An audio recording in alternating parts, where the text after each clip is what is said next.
اللہ تبارک و تعالیٰ کے فضل و احسان اور اس کے کرم سے الکاف ایجوکیشنل فاؤنڈیشن اس وقت دین متین کی بنیادی خدمت سر انجام دیتے ہوئے جہاں مختلف شعبوں میں کام کر رہا ہے، وہیں الحمدللہ شعبہ تحفیظ القرآن میں بھی شوق اور جذبے کے ساتھ کام جاری و ساری ہے۔ شعبہ حفظ الکاف دارالقرآن کا ایک بنیادی شعبہ ہے جسے چند امتیازی مقاصد کے پیش نظر وجود میں لایا گیا۔ وہ امتیازی مقاصد یہ ہیں کہ اس شعبہ میں داخل ہونے والے تمام طلباء کو پاکیزہ ماحول میں تربیت کے مراحل سے گزارتے ہوئے بغیر مار پیٹ کے حوصلہ افزائی اور دعاؤں کے اہتمام کے ساتھ عاشق قرآن بنایا جائے۔ اللہ کے فضل و کرم سے گزشتہ 3 سالوں سے شعبہ حفظ اپنی امتیازی مقاصد میں کامیابی کے مراحل میں پر گامزن ہے، جس کے نتیجے میں الحمدللہ ثم الحمدللہ روز بروز حفظ کے معیاری داخلوں میں اضافہ ہو رہا ہے۔ اگرچہ شعبہ حفظ کا تعلیمی سلیبس پاکستان کے دیگر مدارس کی طرح ہے، لیکن چند خصوصیات کی وجہ سے دوسروں سے امتیازی حیثیت رکھتا ہے۔ مثلا روزانہ کی بنیاد پر سب کی منزل، نماز، صفائی وغیرہ کو باقاعدہ ایک ڈائری پر نوٹ کیا جاتا ہے۔ والدین اور اساتذہ مل کر اس کی چیکنگ کرتے ہیں۔ یومیہ بنیادوں پر بچوں کا ناظم صاحب خود جائزہ لیتے ہیں۔ تعلیمی معیار کو بہتر بنانے کے لیے ہر پارے کی تکمیل پر ایک جائزہ لیا جاتا ہے۔ کھانے پینے، کھیلنے اور نمازوں کے اوقات میں تربیت کے پیش نظر نگرانی کا ماحول ہوتا ہے اور استاد صاحب خود اپنی کلاس کی نگرانی کرتے ہیں۔ مار پیٹ کے بغیر قرآن مجید کا حصول، CCTV کیمراز کے ذریعے طلباء اور کلاسز کی مکمل نگرانی کا انتظام، اسی طرح ماہانہ ٹارگٹ پورا کرنے اور زیادہ مقدار خواندگی پر طلباء اور اساتذہ کی حوصلہ افزائی کی جاتی ہے۔ اس نظام کو مضبوط بنانے کے لیے الکاف دارالقرآن نے سب سے پہلے یہ کام کیا کہ بااعتماد، باوقار، تجربہ کار اور محنتی قرۂ کرام کا انتخاب کیا تاکہ بچوں کو عمدہ تجوید، تلفظ اور لہجے کے ساتھ معیاری تعلیم مل سکے۔ اس سلسلے میں دوسرا اقدام یہ کیا گیا کہ حفظ کرنے والے طلباء کے لیے ایک تربیتی نصاب بنایا گیا، جس میں 40 احادیث مبارکہ، مسنون دعائیں، مکمل نماز اور 6 کلمے وغیرہ شامل ہیں۔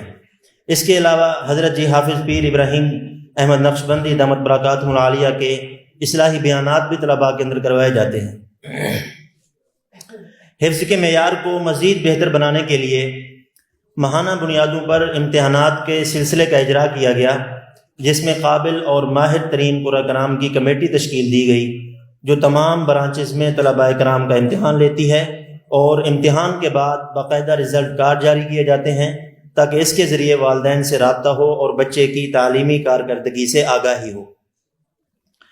ماہانہ جائزوں کے علاوہ ششمائی اور سالانہ امتحانات کا انعقاد بھی کیا جاتا ہے۔ ششمائی امتحان کسی بڑے ادارے کی آفیشیل ٹیموں کے ذریعے دلوایا جاتا ہے تاکہ ہمارے طلباء کی اصلی تعلیمی کیفیت ہمارے سامنے آ سکے، اور سالانہ امتحان ادارے کی اپنی امتحانی ٹیم لیتی ہے۔ نیز اس سلسلے میں یہ بھی اقدام کیا گیا کہ سالانہ امتحان کے لیے وفاق المدارس کی طرز پر ہیڈ آفس کو امتحانی مرکز بنایا گیا، جس میں تمام برانچز کے طلباء آ کر اپنا سالانہ امتحان دیتے ہیں تاکہ آگے چل کر انہیں وفاق المدارس اور دیگر امتحانات دینے میں آسانی ہو۔ طلباء کرام میں خود اعتمادی اور مزید شوق پیدا کرنے کے لیے ہفتہ وار، ماہانہ اور سالانہ مسابقہ جات کا انعقاد کیا جاتا ہے، اور تمام طلباء کو مختلف مسابقہ جات میں حصہ لینے کے مواقع فراہم کیے جاتے ہیں، اور اس سلسلے میں باقاعدہ ان طلباء کی بھرپور تیاری بھی کروائی جاتی ہے۔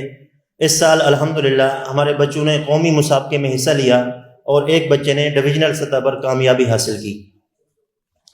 طلباء کرام میں حفظ قرآن کا شوق مزید بڑھانے کے لیے وقتاً فوقتاً ناظم تعلیمات خود کلاسز میں حاضر ہو کر طلباء کی تربیت کا اہتمام کرتے ہیں، اور انفرادی طور پر ہر طالب علم کی چیکنگ کا نظام بناتے ہیں۔